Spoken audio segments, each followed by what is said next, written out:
UAP, unidentified anomalous phenomenon. Are they extraterrestrial, interdimensional, time travelers in origin, or are they simply a result of top-secret military projects, false flag alien invasions, PSYOP, drones, or other human-made aircraft?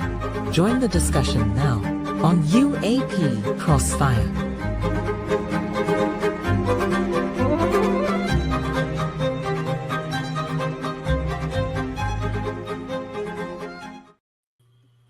Well, good evening and welcome to UAP Crossfire on KGR Radio, KGR ADB Radio, and speaking to the greatest audience on the planet. It's always a pleasure.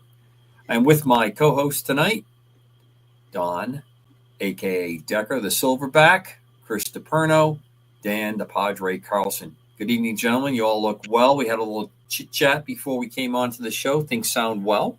Yep. All good. Excellent. Well, we have a real fun guest tonight, longtime friend of mine. He has at least one other fan on the show here that has followed him for a number of years as well. I know him from Mac Maloney's Military X-Files. That's where we met and became friends. He's even made the pilgrimage up here to the Wolf Moon Farm up here in Maine. He was with us a few years back for a visit. And we're going to have a fun show with him. Before we jump into bringing that guest on board, I did want to make a quick mention of the Greater New England UFO Festival.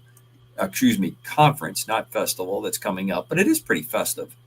Susan Spooler, Willie Miranda are putting it on. This is one of the longest continuous running shows. I give Sue a lot of credit during the COVID activities. I will try not to put too much of a spin on how I felt about those activities, but I think most people know. She managed to work it so that they could legally have the show. And there it is up on screen. We'll put it into the comments. If you hit me up for an email, I'll connect you up with it.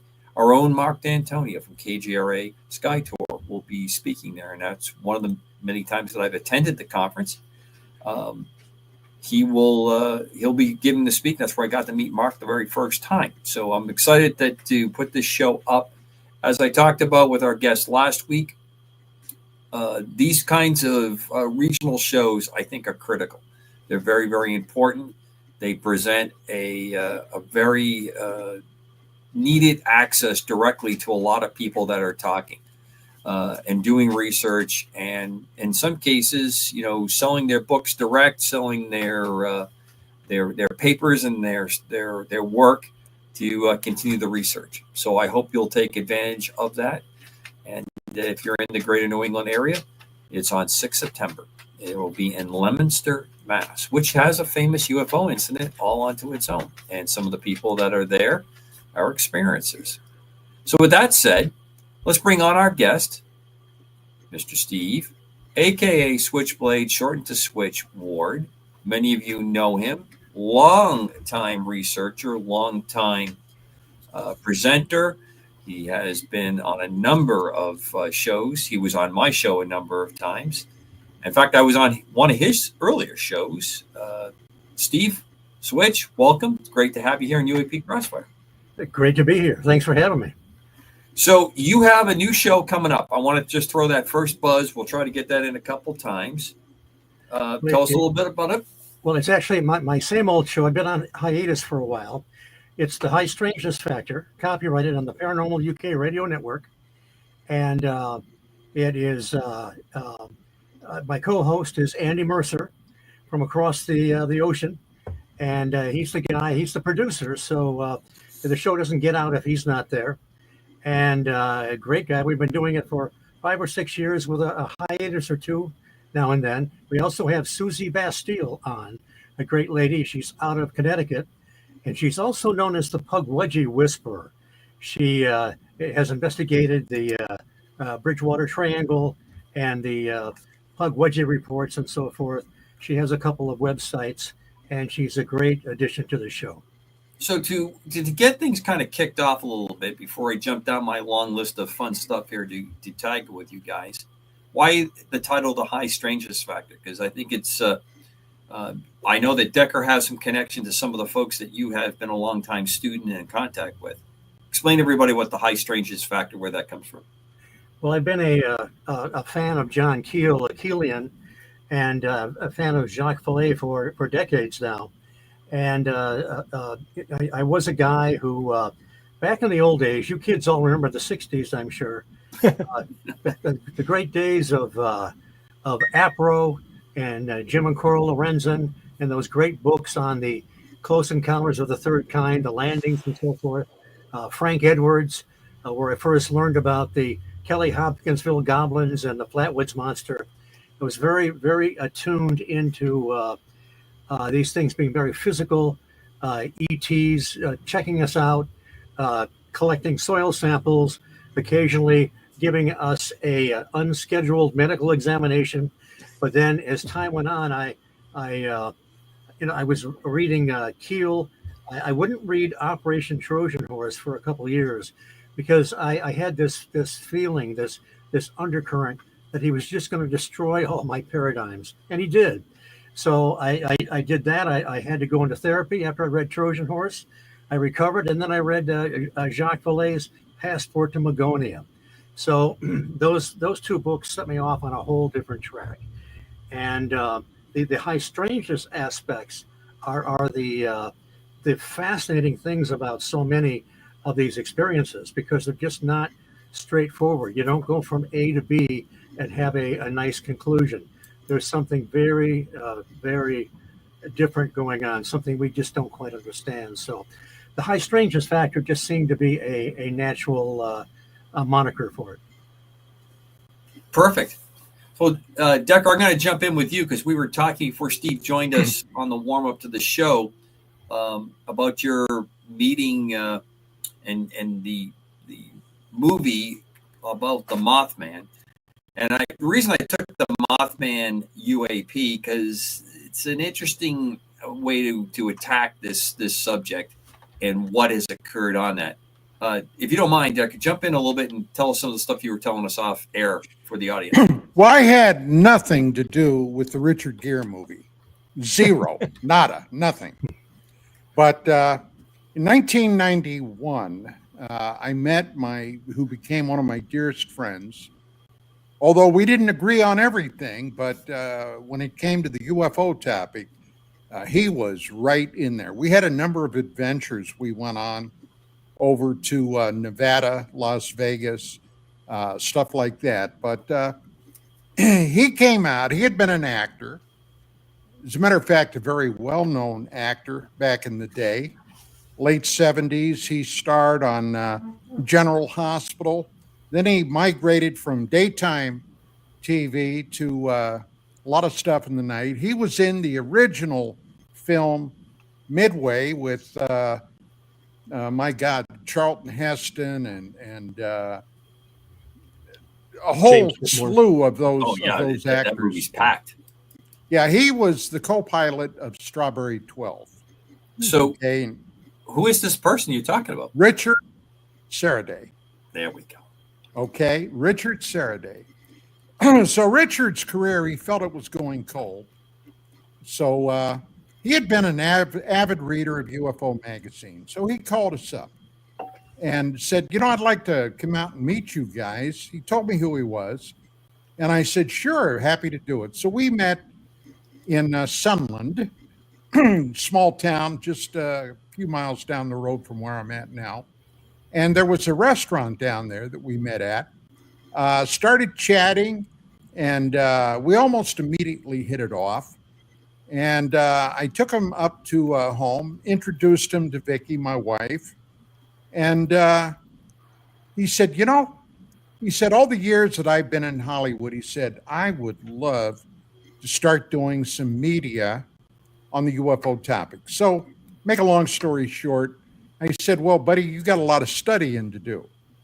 So I started handing him a number of books to take home and read. One of the first ones I gave him was the Mothman Prophecies.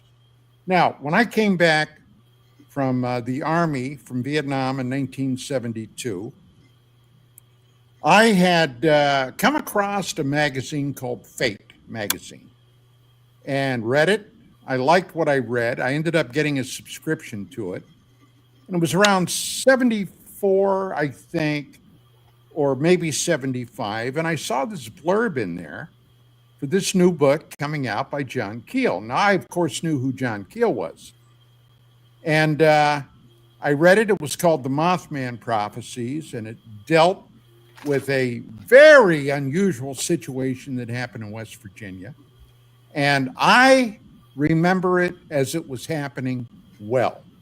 My home, my parents' home, was only a couple of hours away from Point Pleasant. So I ordered the book and waited impatiently until it got there. Went down to the bookstore, picked it up, took it home, immediately read it. Now, I got to tell you, that caused me to look at the world in a whole different light, okay? And, of course, I did not at the time. I did not know Keel. So that was one of my go-to books for high strangeness. So when Richard brought this book back, he said, oh, my God, he said, this thing it made my mind blow. And I said, yeah, there's some pretty crazy stuff in there. And he said, do you know Keel? Well, at that time, I did.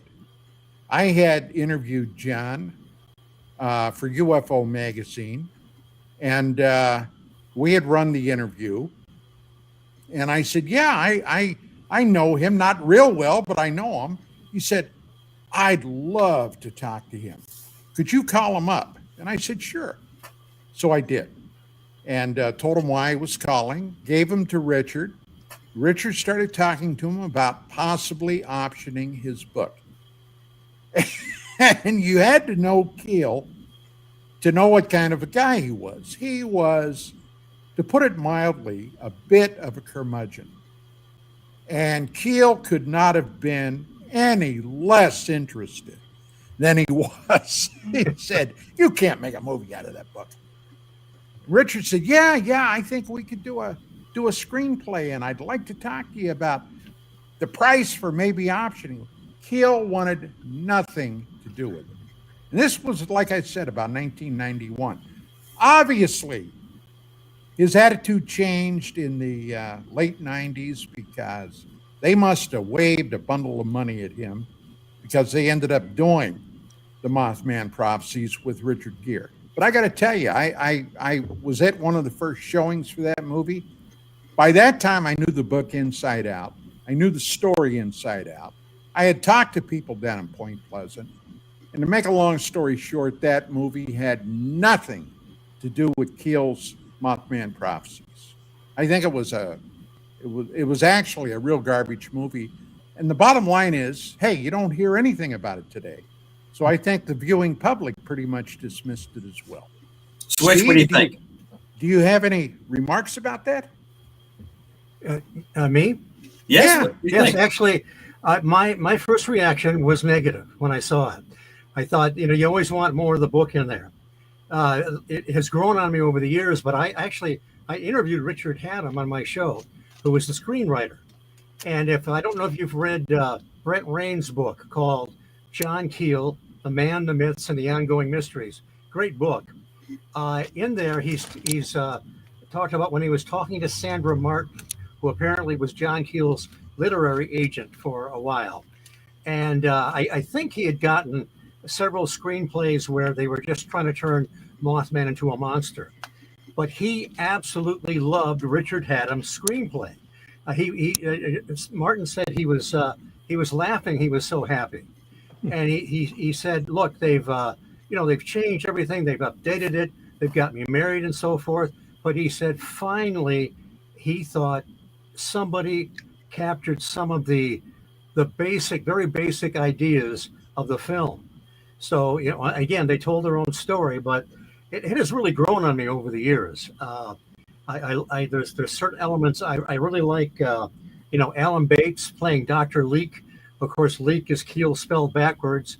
Keel, when he was interviewed on Coast to Coast AM with Art Bell, he told Art Bell, he said he really liked the the movie, and he said the thing it really captured was the paranoia he felt at the time. Chapter 16 of the Mothman Prophecies is paranoiacs are made, not born. And I had a negative feeling at first.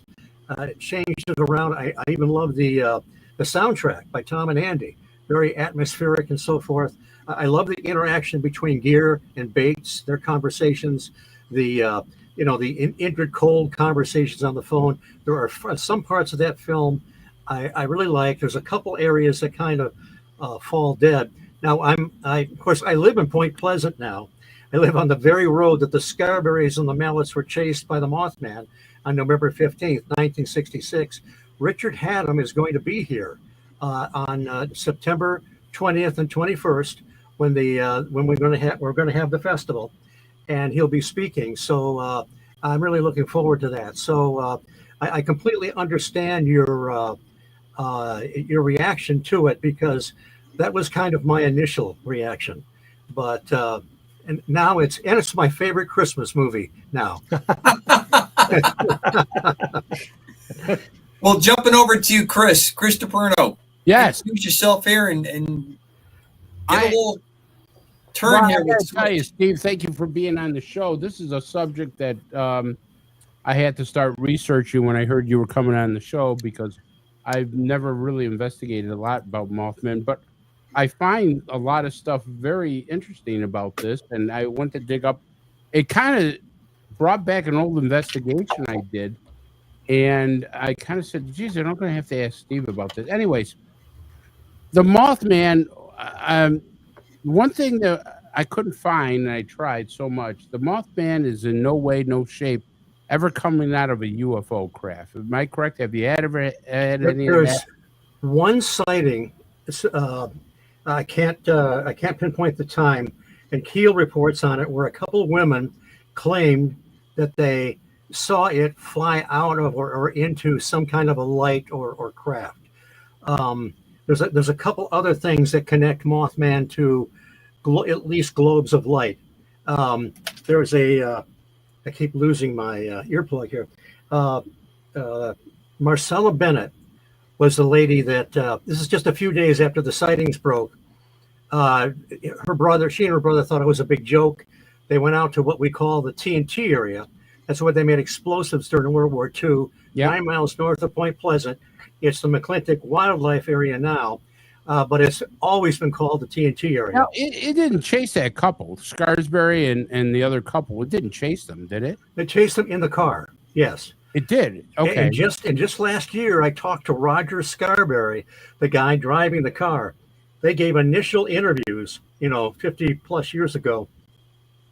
And then many of them just shut up. Some have never spoken again. Roger Scarberry came to visit Jeff Wansley last year. Jeff is the man that has founded the Mothman Museum, co-founded the Mothman Festival. And he said to Jeff, I'm tired of hearing people tell my story and getting it wrong.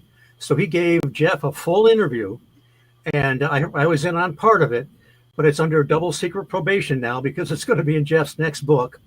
Another lady, remember Connie Carpenter, the lady that was driving past the Mason County golf course? She also gave him a full form interview recently. But Jeff just said to Roger, he said, Roger, did it really happen? And he said, it scared the hell out of us. It scared the hell out of all of us. So it scared the hell out of me too. If a big black creature with red eyes. But I'm trying to remember the original question you asked. I had a point, and I can't remember what the question was right now. I want to show you something. Because there was an investigation I did in Tully, New York, that a person was, as a child, he was probably close to his teens, but wasn't in his teens yet, with another person, and the other person kind of confirmed this story, said that they were playing in an upstairs bedroom, and they looked at the window, and staring back at him was a winged creature. And we put this person under hypnosis. We did a regression hypnosis to see what he did, and he came up with this drawing, and to this day, nobody could really give me an idea what it is. Let me see if I can find it here. No, that's not it. There it is. So I want to ask you your page, Steve. This is the drawing that the guy did. Said that this was at his creature. Now there was no ship around this. The children actually thought that it might have come from a portal because it actually disappeared. It didn't just fly away. It just kind of poof, gone, kind of a deal. What do you think that is with your expertise? Do you think that's some kind of Mothman or what? Well, it doesn't really, whatever the Mothman may be. I mean, if we apply Keelian principles, whatever the source of this thing may be, it may not always manifest in exactly the same way. It might be coming from the same source. That looks like something that people were seeing in Pennsylvania some years ago. I kind of remember what they called it, but that looks a lot like that creature. And we have to be very careful. A lot of people that have reported on winged entities will dub it Mothman, but you had the Houston Batman in the 50s that looked like he was wearing some kind of suit. You had the Wisconsin Man Bat in the early 2000s, which was just kind of a big, ugly bat-like creature that flew across the window of a man and his son, and they became very ill afterwards. I know what we were talking about before. No, that's kind of strange. Can you elaborate on that, Steve? That they became ill afterwards? I've seen a picture, but it's just like a big, ugly bat. Doesn't bear any resemblance to the Mothman, which was reported as 6 to 7 feet tall, roughly humanoid in appearance, 10-foot wingspan, red glowing eyes, and apparently they went home. They got very nauseous for a while. With the Mothman, sometimes people had an outbreak of poltergeist phenomena, which is bizarre. But I know what we were talking about before. You were talking about Mothman in conjunction with a UFO or whatever. Yeah. Well, I was talking about Marcella Bennett, and she's the one that was holding her infant child. They went, and the parents weren't there at the house. This house was actually out in the TNT area. They were going to tap on the windows and try and scare their friends. Well, the children were there, so they were going back to the car. Her brother was trying to get her attention because there was some kind of a strange light up in the sky. She wasn't interested. She just wanted to get to the car. And then this thing rose up off the ground, and it freaked her out. She actually almost passed out for a moment. She dropped her infant child. The child was okay, but she was so stunned and so weak at first, she had a hard time getting up. And that's the case where they ran back in the house, and whatever this thing was walked back and forth across the porch. Here's one more. It actually walked back across the porch? Yeah. Well, her brother helped her get her up to the porch and in the house. And when they were inside there, this thing, whatever it was walking back and forth across the porch. Of course, they called the police, and just like in the movies, the police got there late. So, hey, don't say anything bad about the police. I'm not retired law enforcement. It's just always in the script. When the monsters there, they can't get there on time because the movie's going to end. You got to have more plot development. So, and then I know a lady named Linda Sigmund. She has a book out called Shadows in the Moonlight or something like that. Forgive me, Linda. I keep getting your. It's a narrow book, but she talks about. At this time period, this was April 67, and to put it in the time frame, they started seeing this thing in mass in November of 66. The Silver Bridge collapsed in December of 67. Yeah. So this is April 67, several months before the bridge collapsed. She and her boyfriend were about 12 miles north of Point Pleasant. It was dark. They were sitting on the hood of the car, watching the stars. They saw some kind of a strange light bobbing around. He decided, let's get the heck out of here. And then they saw another light, and she wanted to stay and see it. She's sticking her head out the window as he's driving away. And then she sees this shadowy, I guess, Mothman-like creature flying next to this thing. So, I don't know what to make of it. I mean, we have Bigfoot reports, even reports of Nessie-like creatures seen kind of in conjunction with orbs sometimes. So it may, we may not be drawing the connection to extraterrestrials. I don't know what the Mothman was. If you listen to the reports and the experiences. All right, let me throw this out there, Steve. Yes. So it's a creature that's black, comes around. Supposedly, the rumor is it comes around when there's a pending disaster. Am I right on that? Well, that's a rumor. My personal opinion was that Mothman was not a harbinger, but I don't really know. All right, so it's got red eyes. It glows. Could it be demonic? Well, it's I tend not to believe in demons. I think I'm on the same page with Keel. He thought much of this was very negative, but I don't. I think some of the negative aspects. There's also positive aspects of the UFO field, healings and so forth. But I think some of the negative aspects have given rise, perhaps, to some of our beliefs in demons and so forth. But I'm not convinced we're literally dealing with demons, although there was Reverend Gray and his wife Pat. They were two missionaries. You can see his testimony on the Mothman at Point Pleasant, a documentary by Small Town Monsters. And this is when everything started. They hadn't even seen the newspapers.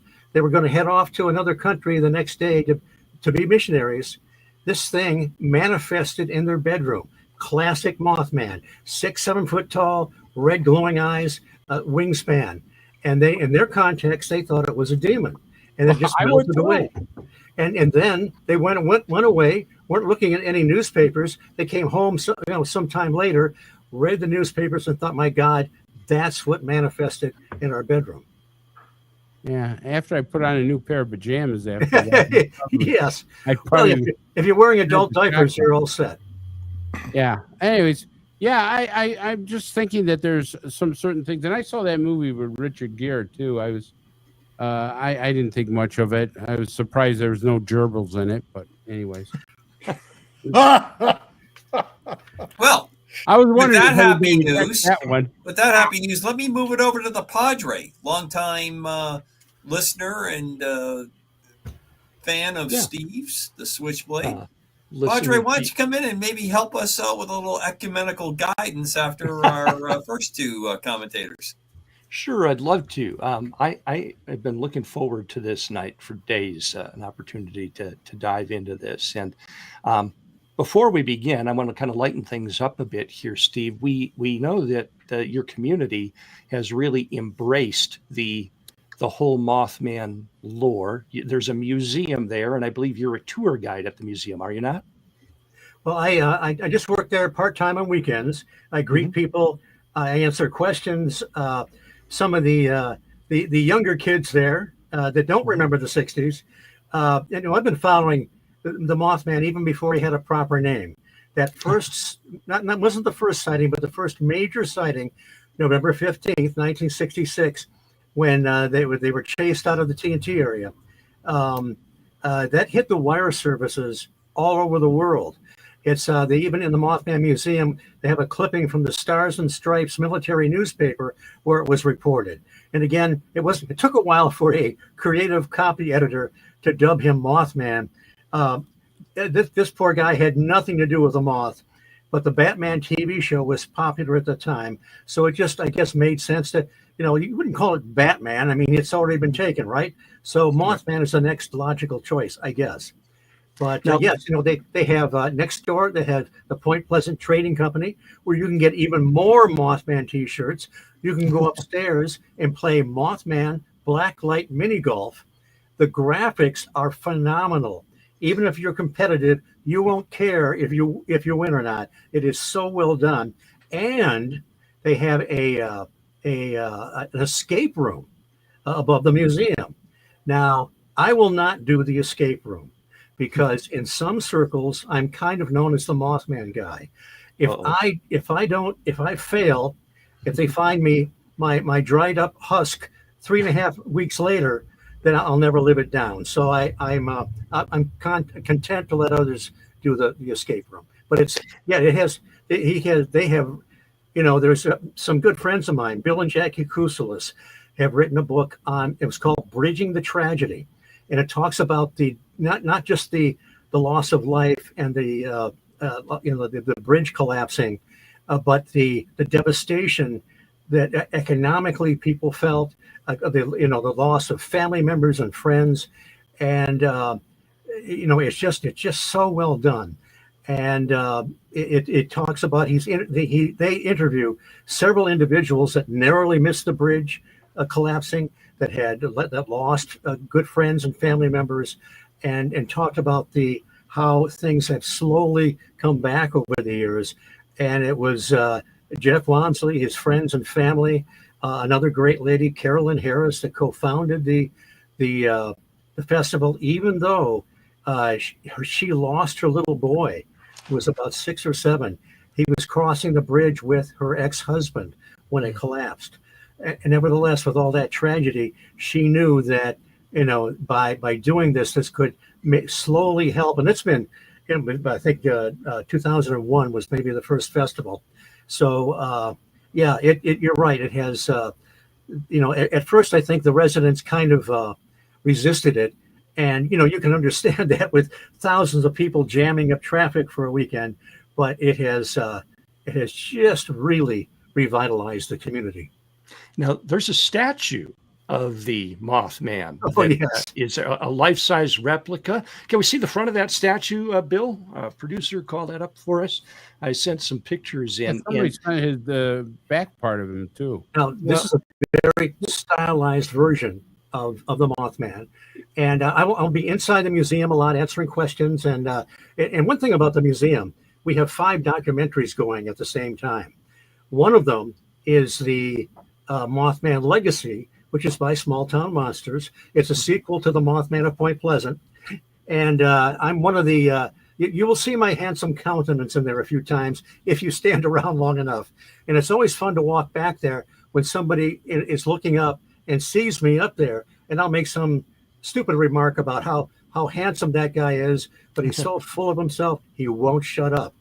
But anyway, I also go out to the Mothman statue, and there's families and groups that want to get their whole picture together, so they don't have to send the kid out they don't like to take the picture. I can get everybody, and I have a routine. I make a few jokes or whatever. If you're standing in front of the statue and you look to your left and then look up to the second-story window, you'll see a dreaded man in black watching you. Actually, a mannequin in black, of course. And he kind of grabs people. And then I think you have a picture of the back of the statue. Is that correct? That's it. And then is that where they shot of his ass? Well, we call it, we're very dignified in West Virginia. We call it the shiny hiney. I like that. All right. And sometimes people stick quarters and things back there. I tell people, don't worry about that. That's my retirement fund. And then sometimes they'll do horrible things back there I can't say on the air. And then I tell them, I say, well, look at the window frame up there by the man in black. You see that black dot up there? That's our 24/7 moth cam. That means right now, all over the world, everybody just saw you. Whatever they did, slap Mothman's caboose or do even worse things. So it's I can't really imagine on a Friday drunken night. Given the state of things right now, Switch, if you tell somebody they're going to be seen on the world doing something untold with Mothman's derriere, you might actually bring out some thoughts and some. Well, I always, I don't tell them right away because I want them to, let their hair down and be, I don't know, be free to be themselves, I guess. I thought that's where the museum tickets came out. They just dispensed them there, and you just throw it off and take it to the museum. Well, the front part of the museum has T-shirts, books, souvenirs. It's the back part that'll cost you a few bucks to get in, but it's there's so much to see. There's one of my buddies there. No extra charge on the cats here. So yeah, and it's just and Jeff keeps expanding it. It used to be in a smaller building across the street. Now it's in a bigger building. He keeps adding rooms and so forth. And it's really, they pay me to do this.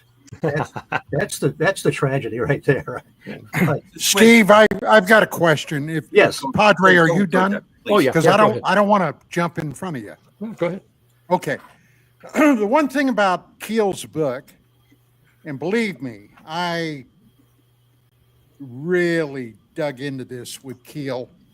on a couple of occasions. The one thing in that book that disturbed me greatly was the fact that this phenomenon, whatever that thing was, and UFOs too, seem to have an inordinate interest in human blood. Women menstruating. Yes. In one case, Keel told me about what appeared to be a flying saucer swooped down on a lonely road where a bloodmobile was traveling. Arms came out of the craft.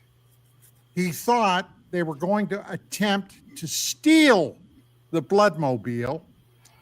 And another car was approaching, and this thing retracted the arms and took off. Now, when we talked about this, I told Keel that in 1981, when I was a criminal investigator, I was called upon to investigate what turned out to be 2 cattle mutilations. And we started talking about that, about mutilations. And this conversation, and it's glued in my mind, this has stuck out to me for years. We were talking about, well, occasionally we have investigators, researchers that mysteriously end up dead. But he said that's got nothing on the JFK assassination. And he wanted to jump into the JFK thing. And back in those days, you know, we're talking late 80s, very early 90s. It was still a huge thing about JFK, the assassination. He said there have been, and I believe what he said, close to 100 or more people that have investigated JFK that ended up dead. And he was very blown away by that. But I wanted to get him back to the blood. And the bottom line, Steve, he had some amazing theories on the blood. And I said, well, what are you talking about, John? He said, well, look, number one, Keel would not entertain the idea of ET. Everything, according to him, was ultra-terrestrial. Right. I guess what today we would call interdimensional. And he felt that with all those cattle mutilations, and at that time there were thousands of them, all right, they were being used, the blood, which always disappears from a classic mutilation, always disappears. He thought his ultra-terrestrials were utilizing that to make human-appearing avatars. All right. Wow.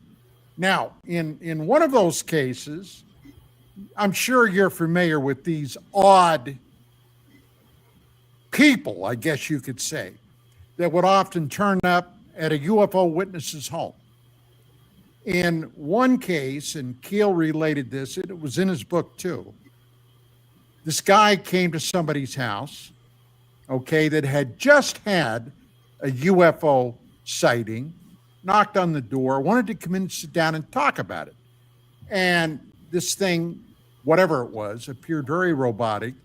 And when he sat down, his pants ran up his leg and a green cable was implanted in his leg. Freaked the witness out. And when this guy, I guess you could say, left, he almost, boom, immediately disappeared.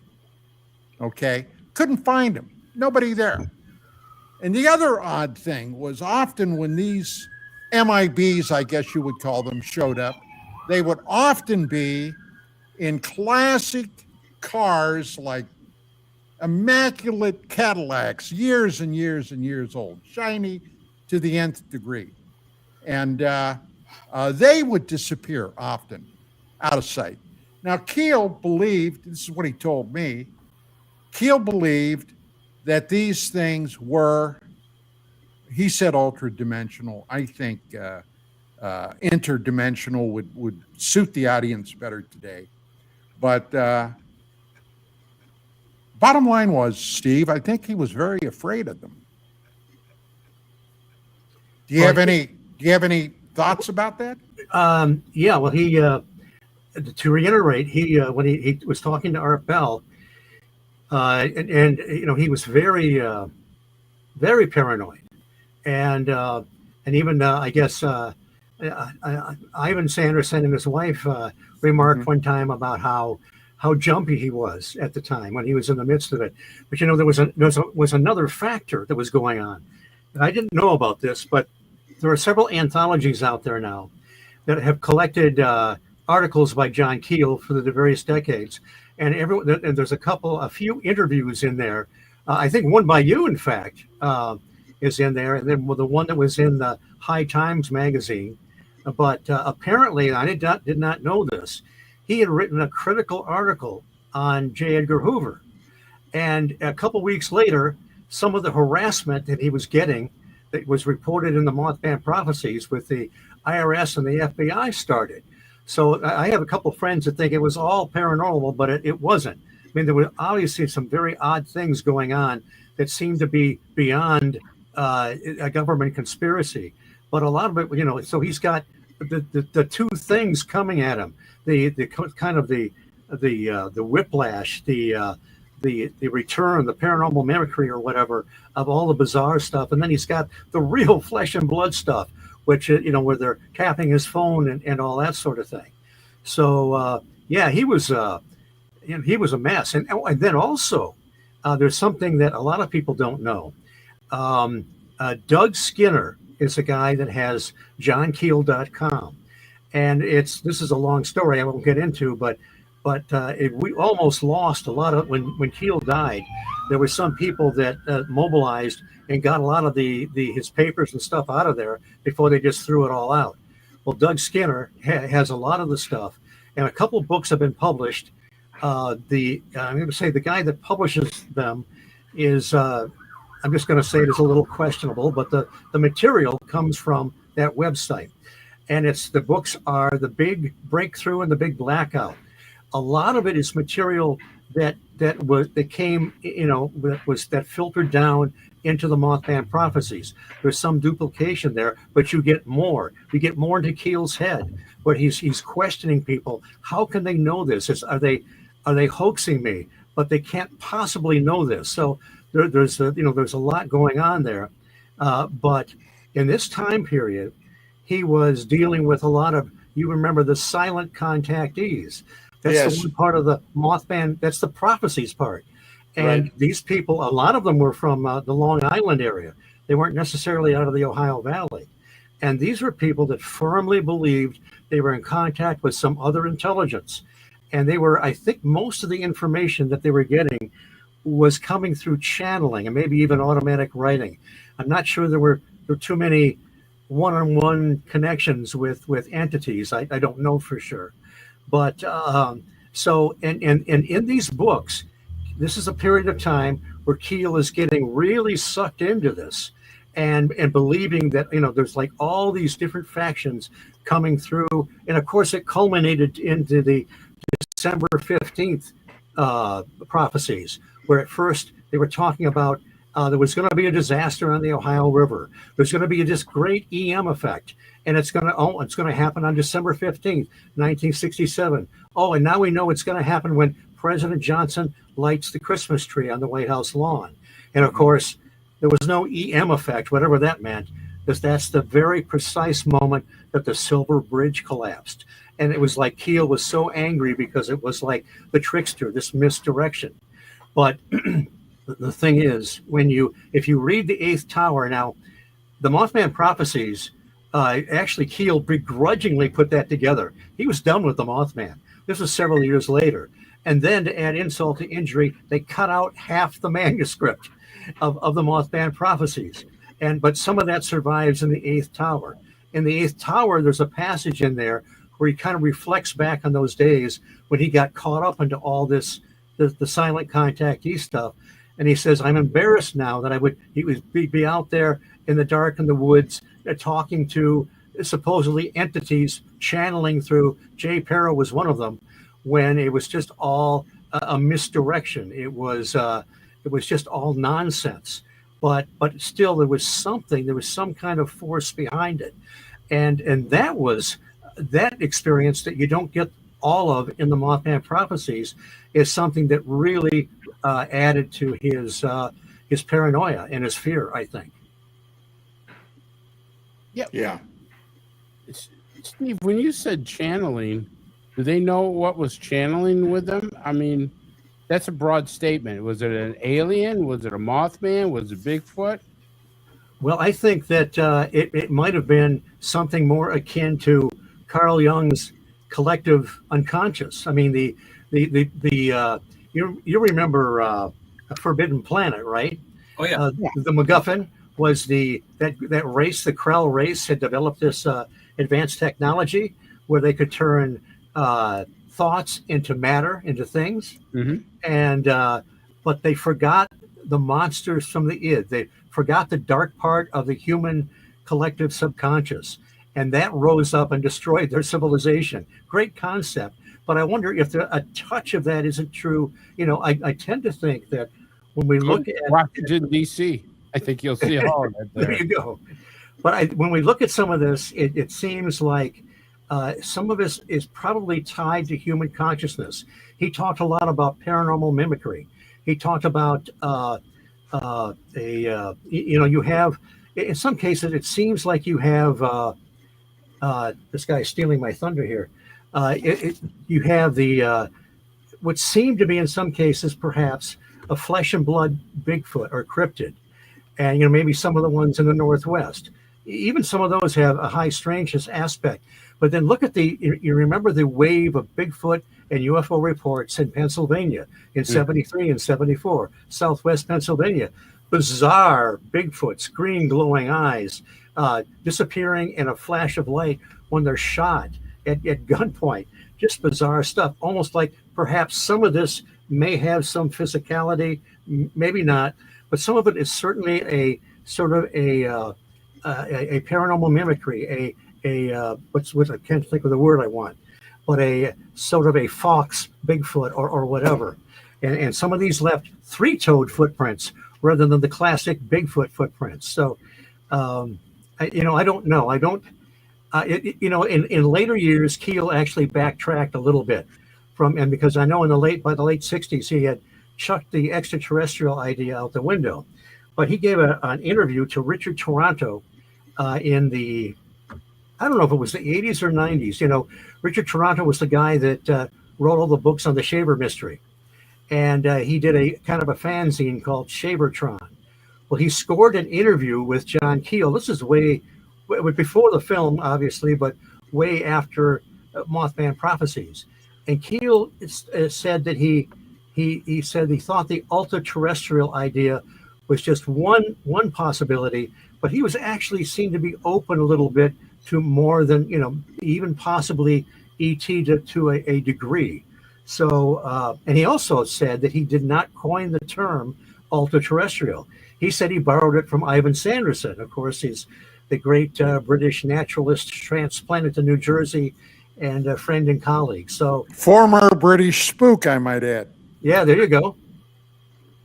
During World War II. Oh, I didn't know that. Yeah. And a writer of really, really great books. So, from the chat room, and I may be saying this incorrectly, does Indrid Cold, right. Cold, C-O-L-D, Indrid Cold, C-O-L-D, into the high strangeness theme? That's from Kentucky Skywatcher.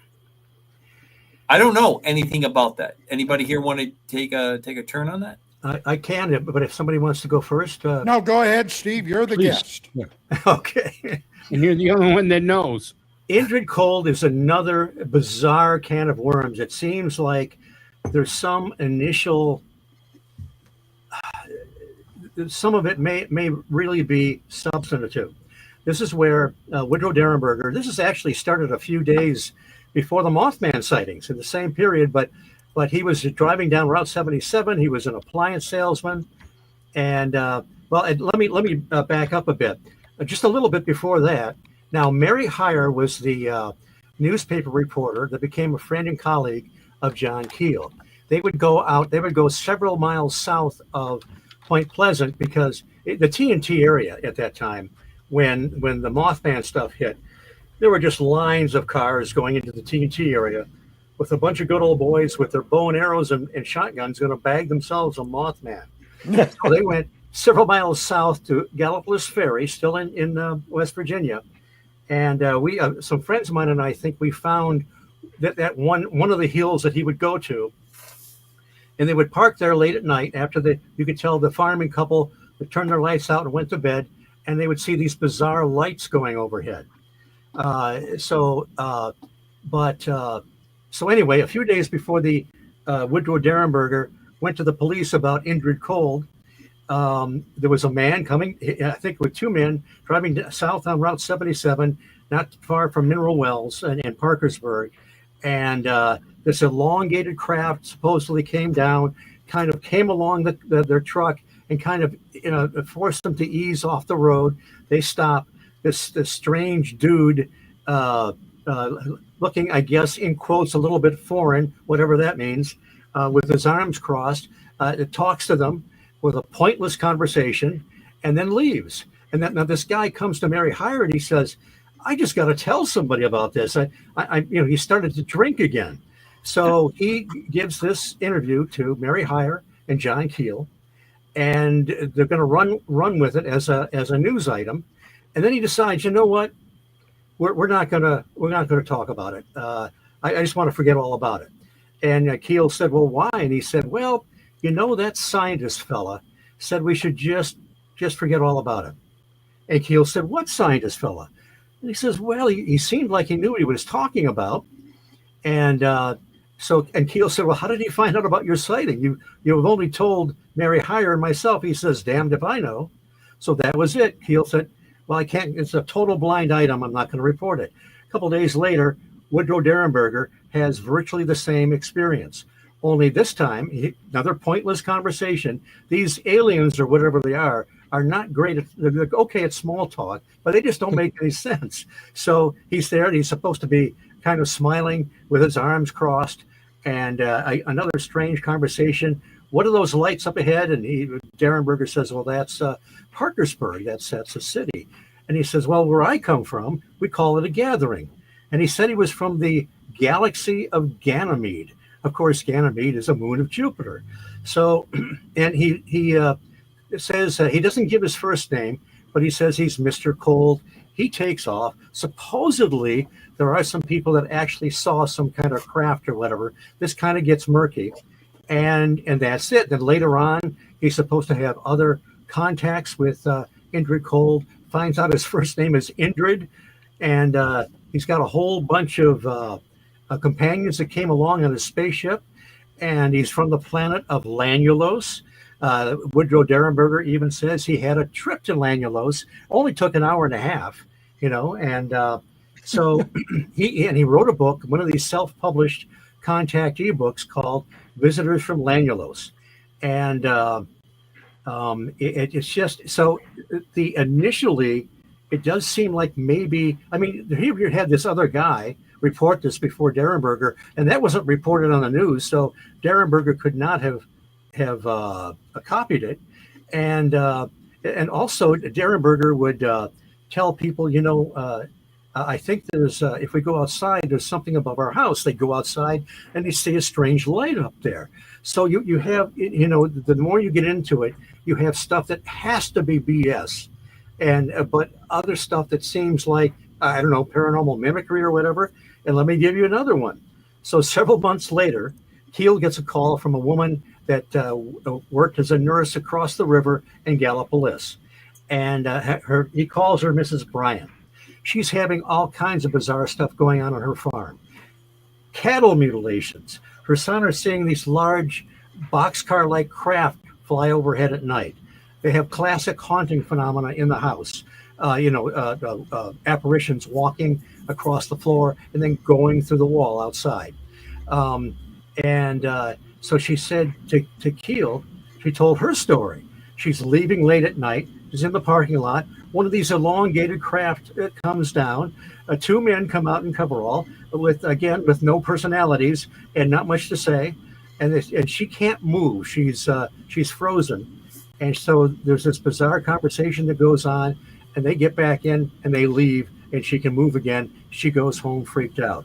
And then she says to Keel, did that man, meaning Derenberger, ever say that he saw them again? And Keel said, well, yeah, he said he did. She said, well, I did too. Sometime later, she claimed to have seen them in plain clothes walking in downtown Gallipolis. And as they passed her, they kind of nodded at her as like, oh, nice to see you again. So, and of course she had gone to the police. They just thought she was crackers. And so it's one of these, the Indrid Cold thing is one of those where, and there are other people that have claimed to have had those encounters. Those are kind of dubious. There was an article in Fate magazine a year later. But John Keel did an interview at the Mothman Festival of 2003 when they unveiled the statue. And he said that he thought Derenberger, might have had some initial experience, but later on, he even called him a pathological liar. So, well, I also heard. Wait a minute, Steve, hold on. We're coming up to our very close to the break before we jump into it. So I don't want to break the audience. I just want to remind everybody listening to KGR Radio, DB, UAP Crossfire.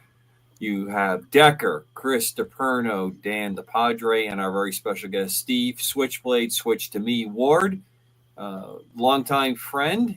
And we started out with Mothman as the UAP event in 1966, going into a tragedy in 67. We've had some interesting interaction with the audience. I look forward to jumping into some show work with the gentleman here when we get on the backside, continuing some of this UAP discussion. Of course, taking your questions and tapping Steve's knowledge. Join us on the flip side in a couple minutes. Thanks.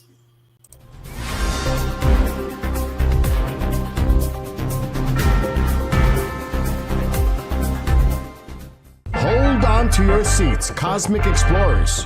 KGRA Digital Broadcasting, the unrivaled #1 source for raw, uncensored paranormal and UFO talk radio, has just unleashed a sizzling online merch store. Stay cosmic on the move with accessories, rugged phone cases, vibrant yoga mats, and notebooks perfect for jotting down UFO sightings. Ignite your obsession with the unexplained through bold, exclusive gear that demands attention. Kicking off with the Supernova, the store launches 2 heart-pounding collections, KGRA Digital Broadcasting and Bishop James Long. Every item you grab helps power the network and its groundbreaking shows. Stand with the truth seekers. Act fast, score your stellar swag, and join the uprising today.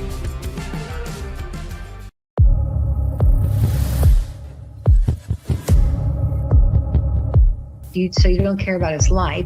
You just care about covering up your little top secret stuff going on. Meanwhile, this man's dying.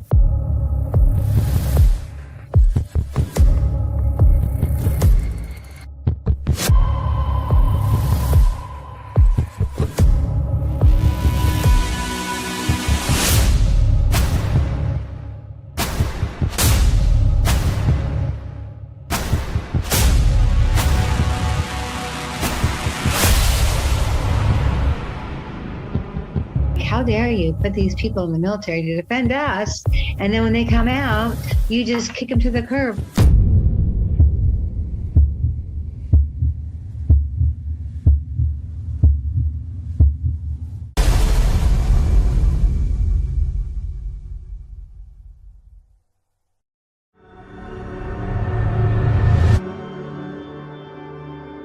MUFON is the voice of thousands of like-minded people who want to see change. We speak up against UFO secrecy. We engage governments and agencies around the world on the topic. We share information with the public through our journal, website, newsletter, social media, and even our own TV channel. When you join MUFON, you add your voice to the cause. Few things are more important in our time than understanding the UFO question. Join MUFON. Find your friends.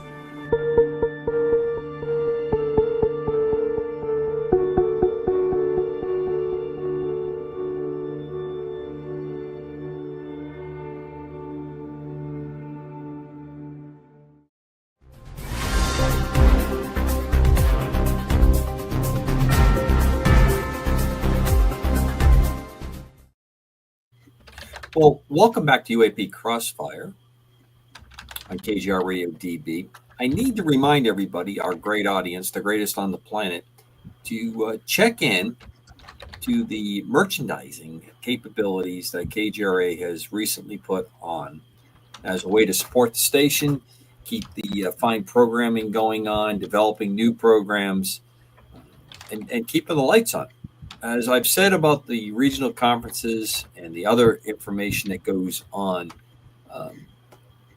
independent stations, independent networks like this bring a wide variety of people together. We're able to tap into probably one of the greatest and maybe the most, also one of the most cursed capabilities that we have going on by having the internet and have interaction with the audience live, have people working together. And one of the ways we keep that going is to do the merchandise. And there is soon to be some merchandise available from this show that will be available. And our guest will get one of these medallion type challenge coins that we came up with for the show. And we'll eventually have it available to folks that want to support the show as well. So keep that in mind. And I appreciate your support in all ways and times. Also wanted to let you know that Switch has a couple cats that you've seen. They're part of the show tonight. And my new dog, Bailey, who is very interested in cats, but not in the good way quite yet. We haven't quite broken her. She caught a glimpse, and she's off to my right. Now she's laying down. She was very intrigued what was going on there. So we have a little bit coming up. And Switch, you've got a couple things coming up. You have your show, and we've got Mothman Festival, September 21st. You have spoken there in the past. You've been the master of ceremonies for a couple of the events. And, of course, High Strangeness Factor. Not the new show, but it's a return coming out of hiatus. I usually Jeff has me speak the last speaker on Sunday, when everybody's going home. So actually, it's very nice. There's quite a few people that stay along, and Jeff's very open for what I can speak about. This year, it's going to be a little unconventional. I'll be starting out talking about the Loch Ness Monster, but from a very high strangeness aspect. I'll be following the life of a man named F.W. Holliday, Ted Holliday. He investigated the Loch Ness. He was, as a kid, when they opened up the highway, the road at 1933, when you could get a better look at the loch. He became fascinated as a kid, and then he was a fisherman, an angler. He wrote books on it, and he went off to Ireland to investigate other Nessie-like creatures, and it's going to get very strange. It's even going to go to a high strangeness area in southwest Wales, Dublin, Wales, which is a sort of a three-ring circus of the paranormal with 7-foot-tall silver-suited beings and just all kinds of bizarre circumstances. So that'll be fun. I am the MC for all the speakers. We have a phenomenal a TNT hayride. We take people into the dreaded TNT area on Saturday night. That's one of the few things that cost money there. The entry to the Mothman Museum, which is really crowded during the festival, come off season sometime to get in there. But we also sell tickets, $5 tickets. They've been no inflation for years. And we take people, we go to the old farm museum, which is in part of that expanse of the TNT area. We have 3 carts. 2 of them are like proper hay rides with bales of hay. They give me the old man cart usually with a nice comfortable seats, and you want to be comfortable if you're risking your life, right? We go in there. The men in black try to turn you away. They have bullhorns and they tell you it's a restricted area. They're more like the Keystone Cops than the men in black, so there's no real danger. I go in a few days ahead of time, and I create a bunch of I get these giant spiders and cobble together creatures, light up their eyes with indicator lights, and highlight them with flashlights and puck lights. And my buddies we have a Mothman in the ceiling of the Mothman Museum, They take him down. They created him, and they hide for. There are some old structures still there in the TNT area. It's the, like I say, it's the McClintock Wildlife Area now. Very creepy. They hide behind the old acid plant. They run the Mothman down a wire with his ingenious low-tech hand-crank delivery system. They light up his eyes with battery power, and they blast a sound effect from somewhere. I can't tell you where it's from because they don't own the rights to it, and I don't want them to end up with ankle bracelets. So we go through, we go through there. It's a little bit like a Halloween hayride with a few creepy crawlies and some giant spider webs. And then I'm going to be a spoiler here. Just when you think it's safe, I'm telling everybody, I think we're out of the woods now. Nothing else is going to happen. And then a couple of guys in the shadows in ghillie suits will jump up and scare the hell out of you. And then I've got to get my act together because the following week I'm driving out to Iowa for the Van Meter Visitor Festival as MC as well.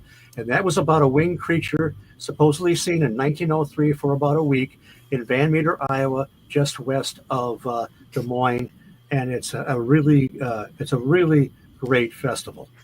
So, Steve, before I jump in and bring the Padre in on this, because he's probably one of our most avid cryptid types with his books and his work. You just touched upon something I wanted you to spend just a couple seconds talking about. You have made a very long and distinguished history of visiting and participating in a number of things like Mothman before you lived in Point Pleasant, before you moved there, Van Meter, a number of small, what was the monster one? I can never remember its proper name. The monster, not the monster. It was a monster festival. You got to meet one of the... where I met Richard Haddam the first time? Yes. Yes, that's Small Town Monsters puts that on in Canton, Ohio. Right, Canton, Ohio. So you've made a real long history of this. You've made a number of people, and your recall and your ability, because of the years that you studied this, you started out, though, we've talked about this in the past, with the whole swamp gas kind of thing going on, and growing up in a fairly active hotspot at one time, which was Michigan. It seems to have dropped off a little bit in its public experience of what's gone on, but that's where you started. So, Padre, let me jump in because I know you've got some cryptid kind of trading cards that you need to get here straightened out with. Yeah, I want to get back to the creature itself and the encounters that people have with it. When somebody comes across a Bigfoot, they tend to describe other things going on around them, such as intense smell or sounds of knocking on wood or something like that. When people have encountered the Mothman, is there anything like that links them together? A smell, a sound, silent birds, or anything like that? The sound effect we use at the Mothman Festival for the Mothman is pretty cool. His actual sound was pretty wimpy. They described it as kind of like a squeaky fan belt. A couple people did that. There's some, we talked a little bit about the different experiences people had. Faye DeWitt, she's a lady that is still, a lot of these witnesses are gone, but Faye is still with us, and she's done many interviews, and she's characterized by, she'll always say, it had the biggest, reddest eyes you ever did see. This thing, she said, didn't seem to fly. Yeah, this is another case where she was younger. She was with her siblings. Her brother was driving. Had just gotten his license. And again, thought it was a big joke. They drove out to the old North Power Plant. And she said they saw it. It didn't seem like it flew. She said it looked like it jumped way up on this structure. And at one point, it ran next to the car and jumped up on the hood and looked through the window. So again, we had cases of, another thing, I told you about the lady that saw saw it in conjunction with a strange light when she's with her boyfriend. They had missing time. They had at least a couple hours of missing time afterwards. There's another case, I think Don might remember from the Mothman prophecies. There was a man. It turns out he was a local official. Turns out he was a banker. He heard something out in front of the house. He goes out and stands on the porch, and he sees this thing standing there, and he loses 10 to 20 minutes in kind of a trance or whatever. So, and then a Swedish researcher named Franzen, who had been corresponded with John Keel, he's the one that gave John Keel a lot of information on these strange airplanes seen in the 30s in Sweden and translated articles for him. He followed Keel into Point Pleasant maybe a year or two later and interviewed some of the same witnesses and many other witnesses and found many more people that had an outbreak of poltergeist phenomena. I never heard anything about a smell, but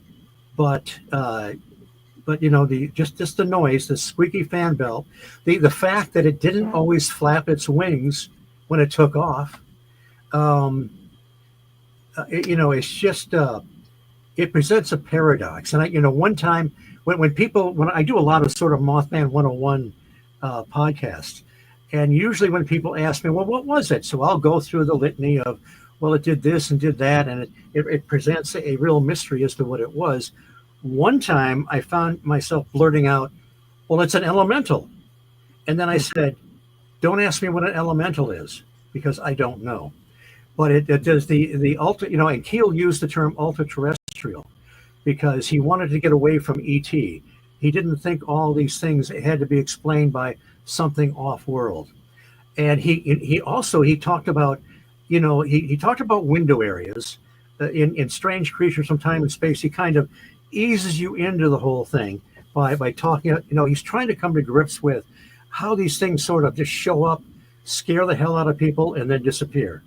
But then later on in Trojan, well, not much later on, but in Trojan Horse, he gets into when he talks about ultra-terrestrials, he's also talking about one of my favorite words, transmogrification, suggesting that these things sort of form, kind of manifest. And in the Eighth Tower, he thinks that they seem to have some temporary existence, and then they sort of melt away. Like a tulpa. Like what? A tulpa. Ah, yeah, exactly. But then there's a, and I think, oh God, Rochelle, is it? Indiana. There was a Bigfoot creature seen. Prior to that, there was a creature seen near, not too far away in Minnesota, Missouri, and it was nicknamed Momo. So they had to have their own nickname, so they called this one Roro. Well, Roro was pretty strange because people would hear, before it even showed up, there would be like banging on the sides of their house. They would feel breath on the back of their neck. They would have this weird odor. And then they started seeing this thing. But sometimes it was translucent. It didn't always leave footprints. It's almost like it was coming into manifestation. And then at one point, it was actually attacking livestock, a bunch of chickens and so forth. Didn't eat them, just ripped them to shreds. So, and then it just went away. It melted away. So, well, Steve, also one other thing. There were quite a few dogs that ended up missing, weren't there, during that period of time. If you're a dog lover and something like that pops up, boy, oh boy, keep a close eye on them, because that was, to me, I'm an animal lover, and that was horrifying. It does. It gets you at your gut. Cats too, and some of the bizarre cattle mutilations. And you get. I've got special effects going on behind me. Again, I'm not sure believe that. Right? But it's and the thing, you wonder why do we do this sometimes? Because you every once in a while you think you might get an answer, something kind of pieces together, and then it just falls apart. So there's something very elusive, very ethereal to so much of this, and there is a certain physicality. You guys must be familiar with Albert Rosales and his amazing database. He's got some of them is out in books from like 01 AD to 2015. When you read through those, some of those are very sort of Keelian, very ethereal, elusive. I use the same words, but in some cases, they seem to me to suggest something physical, something nuts and bolts sometimes. So we may very well be dealing with both. I don't know if you're familiar with a researcher. I don't know much about him, Ahmad Jamaluddin. He used to write a lot of articles for the Flying Saucer Review, which of course had been a great British publication since 1955. He wrote a book with an incredibly long title, something about suppressed evidence and humanoid reports, and I've never been able to repeat the title. But he goes through there and he talks about close encounters of the third kind, these kind of interactions. And he plotted them. He used actually Rosales' database, and he plotted them and found that there are certain times a day when these are more likely to happen, like about 10 p.m. to 2 a.m. But 12 noon, you're just about out of luck. If you're looking for a landing, you're not going to find it at lunchtime. And but the thing is, he found that these manifestations or experiences happened at the same time all around the world. In other words, it was in every time zone. It stayed fixed in every time zone, suggesting that the point of manifestation or entry was fixed somehow. And then he goes on to talk about what he called humanoid migrations. And if they would start in South America somewhere, and then move up. It was like 8 to 10 year periods. It would start in South America, go up somewhere in North America, the U.S. or Canada, then move over to Britain or the European continent, and Malaysia or Asia, and then back around again to South America. But these areas are generally kind of small and very hard to predict. But anyway, I just found it fascinating that these patterns seem to exist, and we're not really mostly aware of them. So all right, I'm going to try to put a couple things together. I had you guys look at these recent reports that come out, and anyone from the audience that's interested, I'm glad to send. Just drop me an email, and I'll send you the links that I had sent to the sirs here concerning this breakout of information from the FAA concerning the drones, quote unquote, that activity that went on in Philadelphia and New Jersey, which I think was the majority of it. We've heard a number of different. We've had a number of accounts of what happened in there. And there's a lot of good information in there, breaking it down. I'm going to have you guys react to a couple statements. We had John Burroughs on a couple weeks back. Very interesting. He's really brought some stuff out. Steve Ward has talked about it tonight. Decker has spoken about it many, many times. Chris has mentioned it, and I know that from you've heard it when the Padre and I have talked about it. There is this two parts. The manifestation thing that's we're talking about, where the UAP event is a manifestation that's going on, and it's not the traditional flying saucer, quote unquote, kind of thing that's going on, and all the subparts that goes on, the Men in Black, something like Mothman, these other entities and cryptids that show up in this. And then the other part is what Steve was just touching upon, the incredible coincidences, or I don't want to say notional. It's not the right word that I'm kind of groping here for, but how things happen on a cyclical record of where it's happening on the globe, how it's happening through almost a portal kind of interdimensional, however you want to look at that, going on.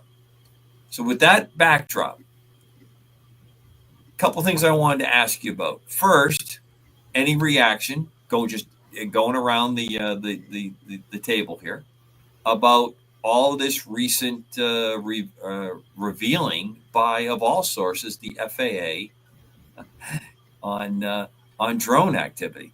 Since I saw Padre smile, I'll start with him. It's interesting to me how, if you would have had this discussion 5 years ago, drones were really not a thing. And suddenly they're as commonplace as, soft drinks in a restaurant, that they seem to be cropping up, and they're automatically assigned a designator of being a drone. If it is a drone, it has to have an operator. Who is operating them, and to what end? Now, we have seen the militarization of drones since the Ukraine war broke out. And since that time, stuff that I've read indicates that our Defense Department has seemingly been caught flat-footed, because if you have a $100 drone that's able to take out a multi-million-dollar tank, the cost of defending that has exceeded the cost of the weapon itself. So now I was just looking at a tape yesterday of some of these upstart defense companies that are designing anti-drone, anti-aircraft weapons that are basically just a 12-gauge shotgun, like you might find at a shooting range, knocking them out of the sky in an attempt to take this down. But this speculation about them being otherworldly, I don't know that. And then the question I have for those who would say, well, if it's a foreign adversary, and the speculation over the New Jersey for a while was it was Chinese drones. If you had a drone that had a battery life or means of propulsion that could keep it over an area for hours, if you were able to launch that from a submarine or a seagoing vessel, why would you risk having it fall down into our hands and betray the fact that you had it before any hostilities broke out? So when I start looking at the drone aspect of things, I find myself asking far more questions than I have answers. And that's my perspective on it. Chris? Well, I some of what the Padre says I agree with. The thing is, we definitely don't think it's any type of extraterrestrial type of thing. I mean, with all their advanced equipment that we've seen that are really legitimate UAP sightings, they wouldn't be using a $20 drone. I mean, it doesn't make sense for that. On the same token, you talk about foreign adversaries. Well, remember, it was a Chinese balloon that flew across the country before we shot it down in the ocean. That had some U.S. technology on that balloon. What's that? That had some open market U.S. technology on that balloon when we recovered it. Yeah, I mean, but the thing is, why shoot it down in the ocean and make it hard? Why did you, I mean, certainly there would have been We didn't want to endanger anybody, obviously, Chris. There could be any kind of subterfuge going on there that we didn't want. Man, you mean to tell me that as it goes across the United States, it doesn't go across an open field somewhere where they can plot a couple of shots into it? Okay. So this is where we get the mail about us always being conspiracy kind of theorists, that we think there's something else going on. I think that the one thing that was said during this whole commotion about the drones over New Jersey is that they had a flight plan. There was a press conference where somebody let out right on the podium, said, well, we know their flight plan. So that automatically told me, and then I started looking at the type of drone, and I was looking at the Department of Energy, and I still believe that they were Department of Energy drones, and New Jersey had some stolen radioactive material. Now, it was medical stuff, and people say, oh, that's no big deal. But the Department of Energy is tasked on having to investigate anything that's radioactive that is stolen. So they had to be there. And they do have drones. They have very sophisticated sniffer drones, besides having planes that are sniffer planes and stuff. And so to me, I think it was ours. And, I don't think there's anything extraterrestrial about it. I don't think there's anything of the Chinese submarine being off the coast, 100 miles off there. I've seen no proof of that. So I just think it was either a training mission, because remember, Commander, we talked about this. Oh, yeah. In New York, they were doing a training mission almost at the same time. Just coincidence. Okay, everything's a coincidence with that, of course. And they were doing a training mission for mass casualties. So, I don't know. You don't have to hit me over the head to think that the government's up to something. All right. Well, I'm going to jump in a little bit. One of the things you were talking about is the NEST team. That's the name of the team that does the search, and obviously concerned about a dirty bomb with that kind of material. Decker, what do you think, sir? You just stole my thunder. Sorry, Cobra. I was going to mention Ness. Damn it. No, from day one, I never gave the extraterrestrial thing even a nanoseconds worth of consideration. When it came to rumors about it being Chinese, Iranian, this was before we slapped the imams on their private parts. I never considered that either. I got to tell you, my thinking came down to two areas. Number one, somebody lost some nuclear material, and that's what they were looking for. Number two, dare I say it, could this be a DARPA operation of some type? That's where I fell down, on both DARPA and nuclear discovery. They did lose nuclear material in New Jersey. It was medical grade nuclear material, but there you go. So that explains it for me. But the thing that I did find of great interest is how these people danced around the topic. Correct. Oh, we have no idea what it is. Do you remember that? Absolutely. Remember that saying that? We have no idea. My God, this is the United States of America in the 21st century.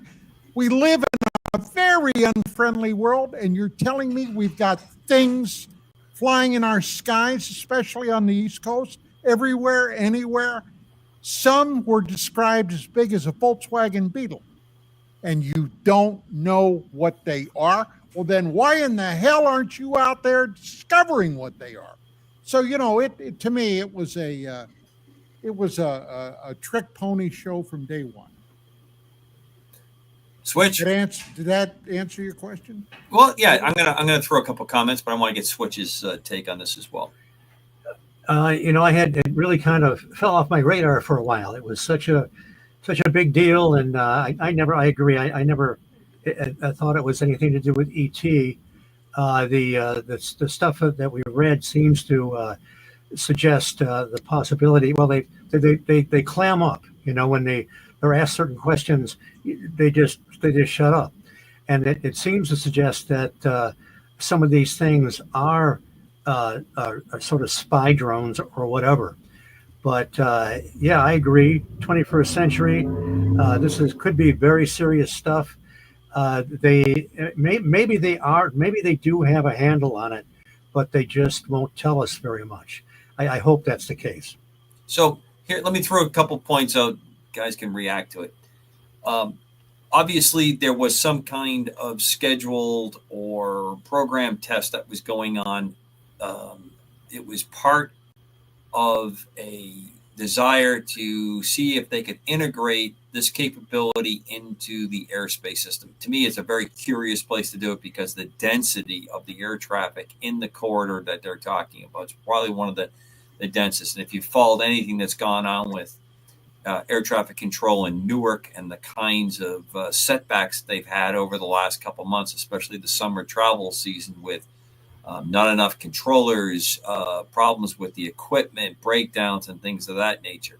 So it was a little bit curious to me on that they would do that, but I think that was part of it. The other part is you had a lot of other people that participated in it.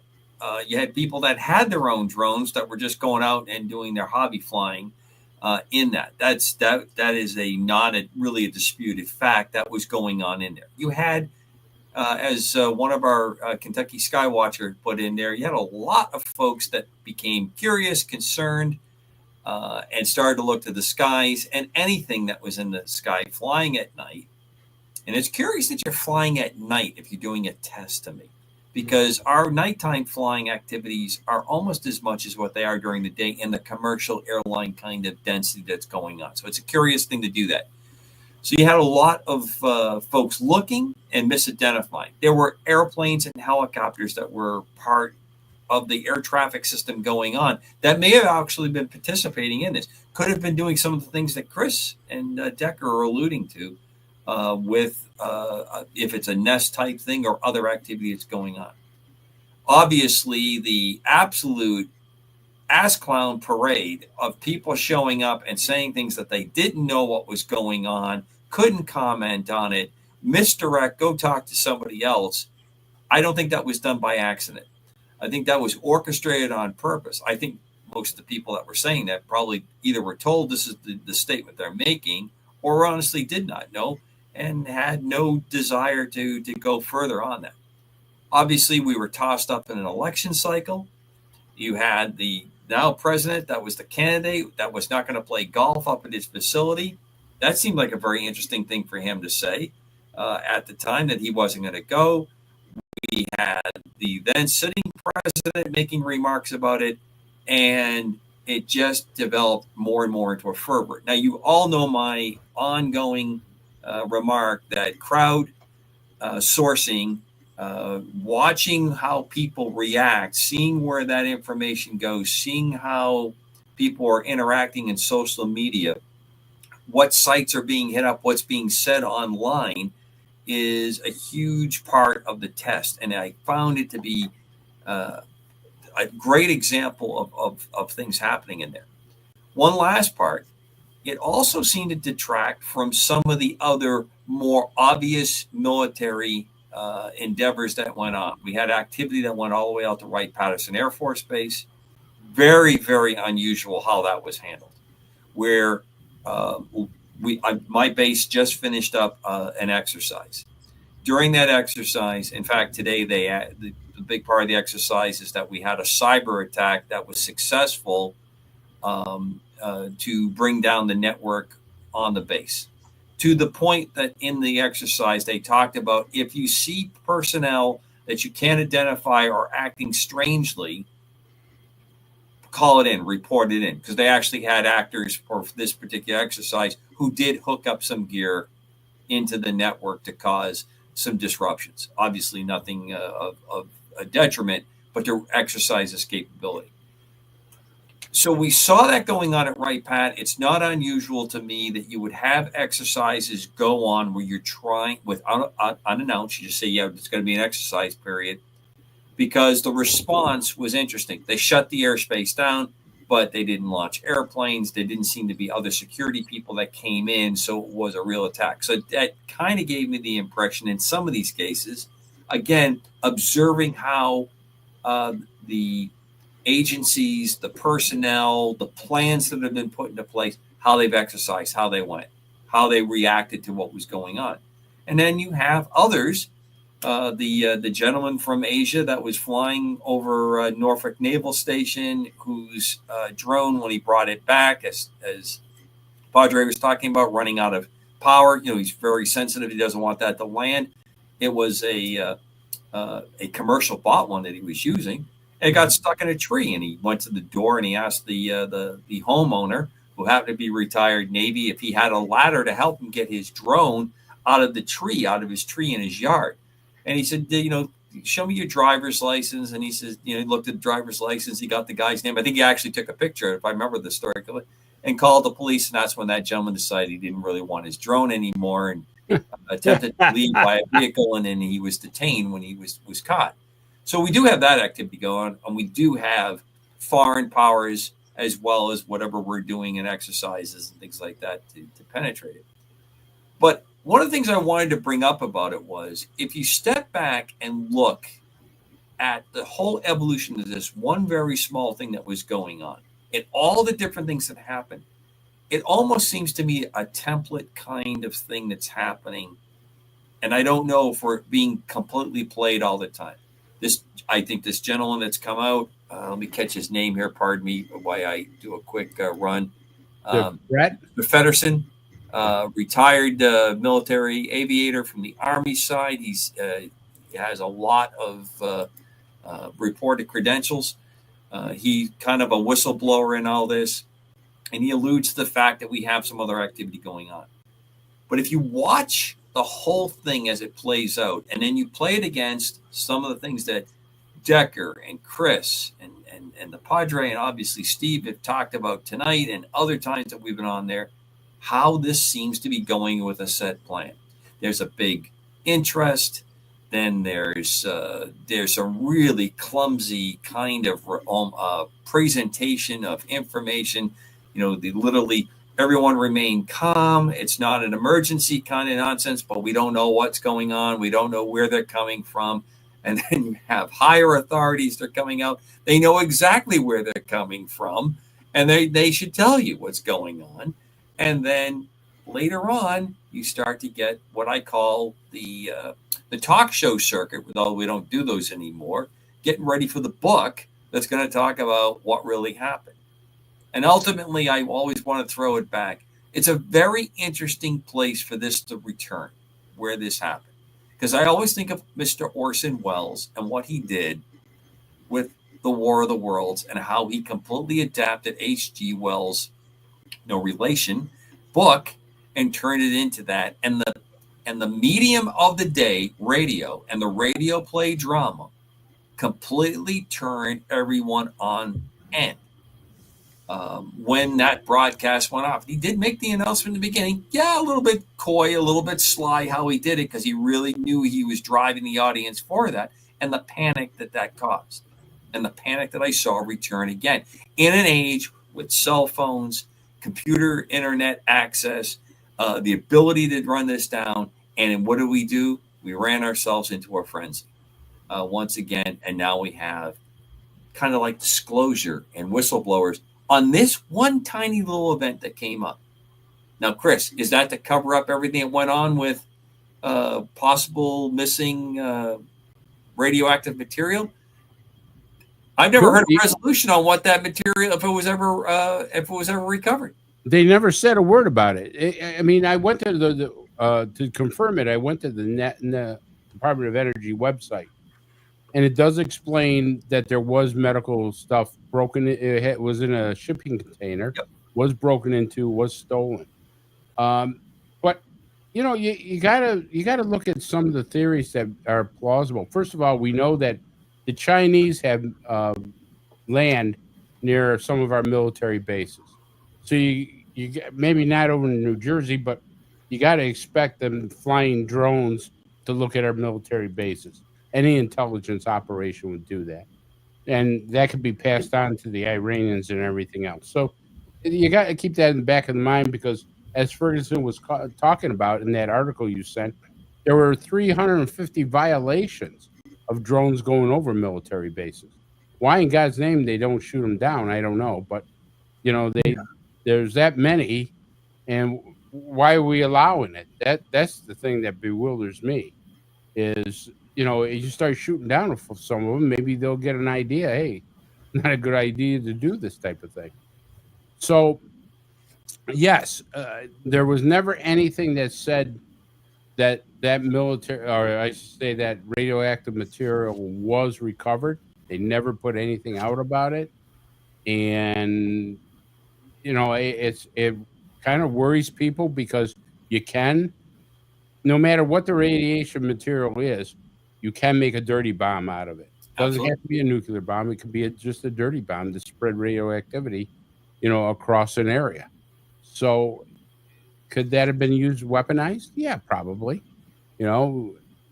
So, I mean, you got those two factors that you talked about, Commander, that absolutely, are very plausible.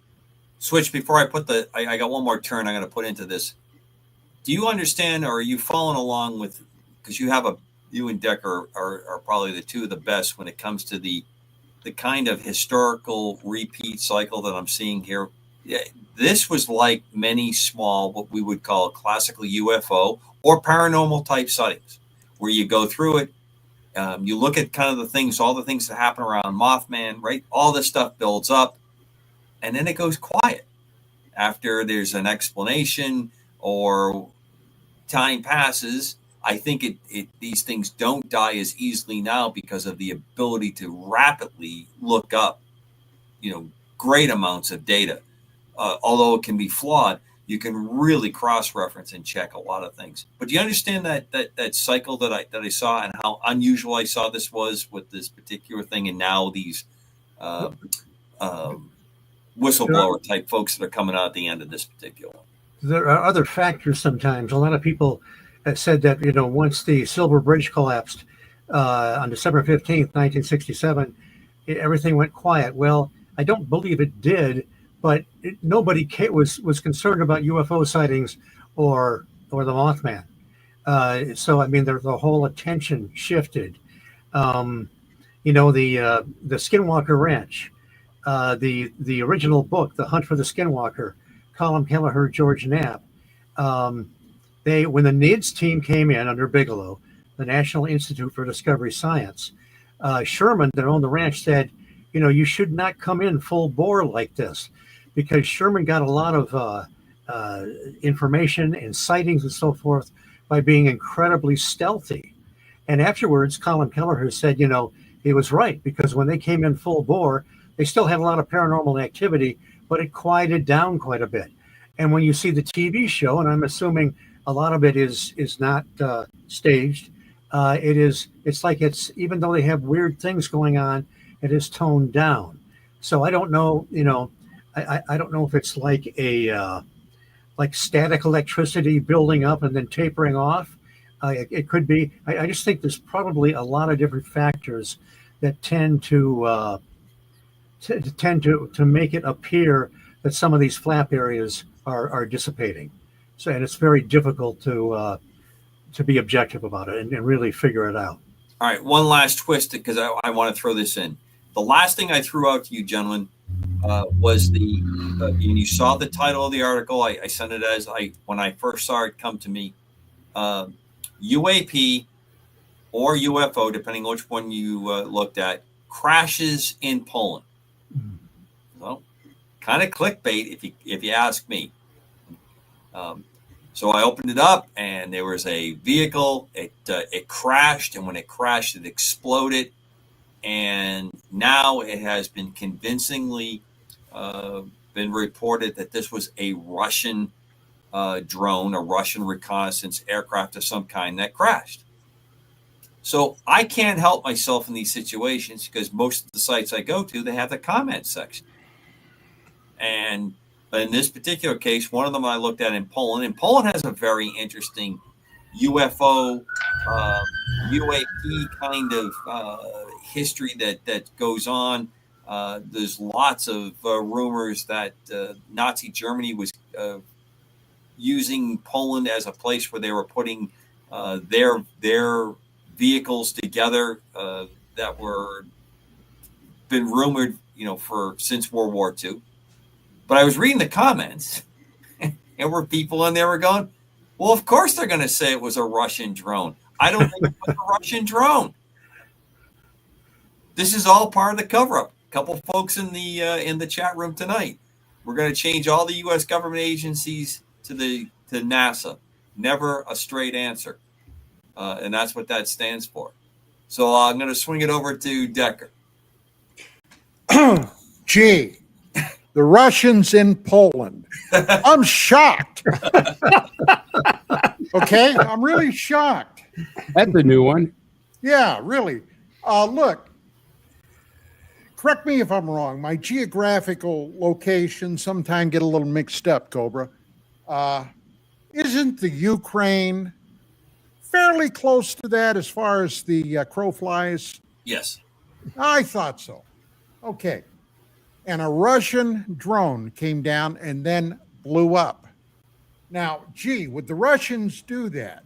If their drones got shot down with whatever technology they had on there, would they have a self-destruct mechanism on those things? That makes perfect sense to me. I went that route right away. This was either by design or an errant Russian drone.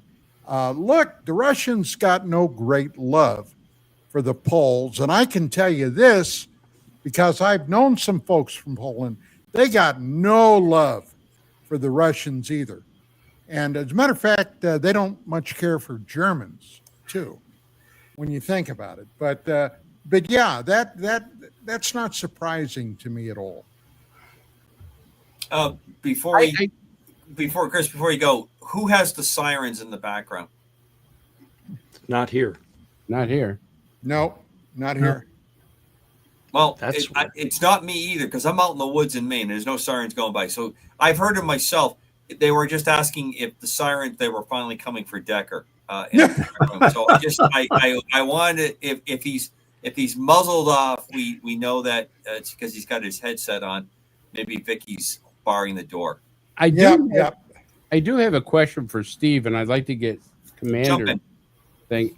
Steve, all over the internet now, there's all this talk about an alien invasion. There's this object coming in, which I believe is a comet, but they got Avi Loeb talking that it's a spacecraft. They got other people screaming that it's an alien invasion. I just did a show on that the other night. Well, a very good one, by the way. I actually watched your show and you ignored me when I was saying it was a comet. You just didn't want to say anything. I don't know how to look in the chat room, Chris. Well, you don't look at the chat room and you don't talk to me off the air. I mean, this is the only time I get to talk to you and stuff. So, anyways, getting back. Let's not air our personal problems on the show. I'm not sure people are tuning in for that. And I'm with you, Chris, because he completely ignored me. His fill-in guest or his additional host was talking to me, but he goes. I call him on the phone. How you feeling? Miserable. What do you want? Okay. Before I was kindly interrupted, I won't say rudely, but kindly interrupted.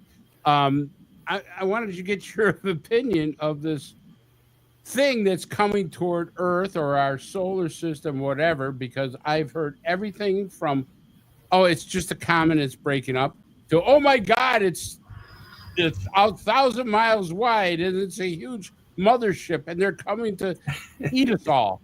So I mean, it's all over the internet. It's crazy shit that's on there. What do you think, Steve? Well, I think maybe people shouldn't watch that episode of The Twilight Zone to serve man. Because the paranoia will just crank up.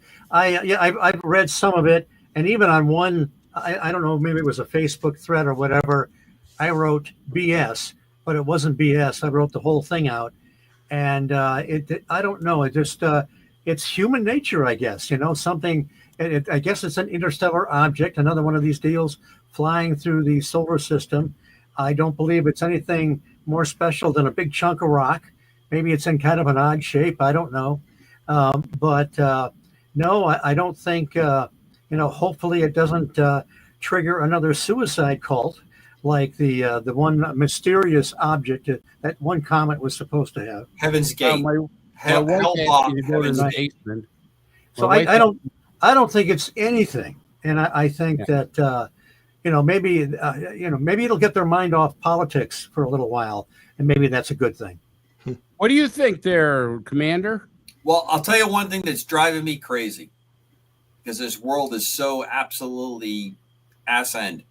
I would love this, the second time this has happened. We've had other these, although it appears to be a comet, it doesn't follow normal comet type behaviors, but it has some interesting ones.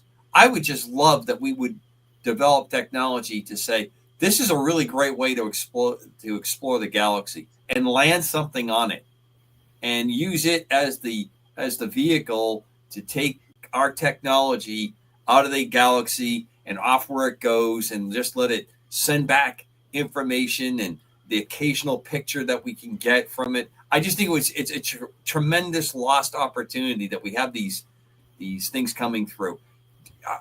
First of all, always, Chris, if it is the alien invasion and they're coming, like Decker, I'm ready.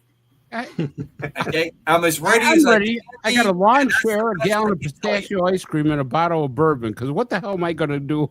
Exactly. I mean, you know what I mean? I just don't see myself as being any better off on this than anybody else to go forward. But I just see it as a missed opportunity that we don't seem to have a scientific curiosity on it. If they're going to eat me, I want them to be happy. I just hope for what it's worth, Poland.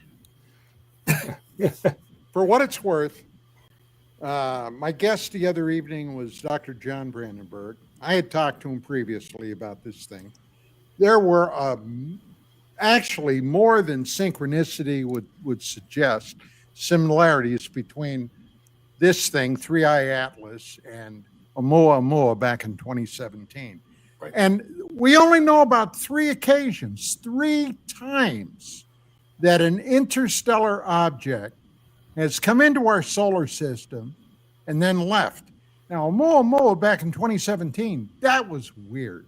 It came in out of the sun. We never knew it was there until it had already passed Earth. Then it picked up speed and flew out of the solar system.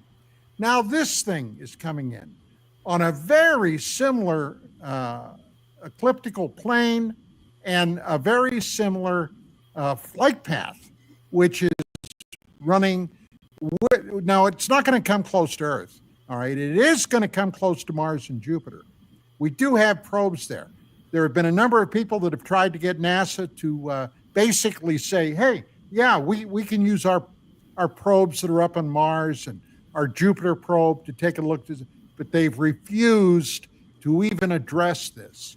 So all those things, look, I'm not saying it's a spaceship, but I am saying there's a lot of weird bullshit about this, okay? And I'm not comforted by NASA telling me it's just a big rock, all right? I ain't buying that. Now, I'm not saying, once again, it's the Battlestar Galactica either. But it is weird. And, when NASA and the folks in charge won't give you a straight answer, that should be a clue. And Chris, you're a former cop. You know what clues do, right? I'm sorry. Yeah.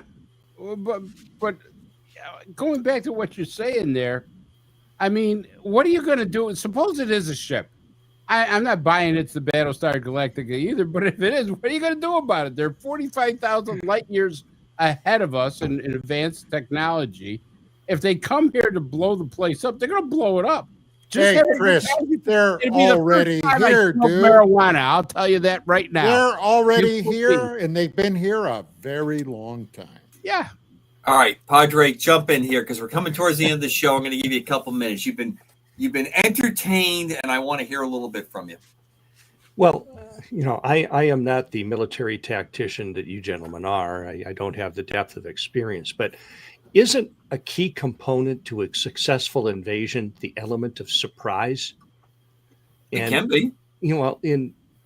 If that's the case, and the other guy's got rocks. But remember, Alexander, he built up a reputation that it got to the point when he rolled in, they just sued for surrender because they heard what he had done in other places, and he just continued to roll on. So sometimes you don't need the surprise; you just need the rep. Well, seriously though, as a pastor, as somebody who has fellowship constantly with spiritually attuned people, there is a sense, what do you want to call it? A sense, a spiritual inclination that something is coming, something that is going to disrupt the state of affairs. And a concern that I have is that we have as a society, lost our ability to think critically.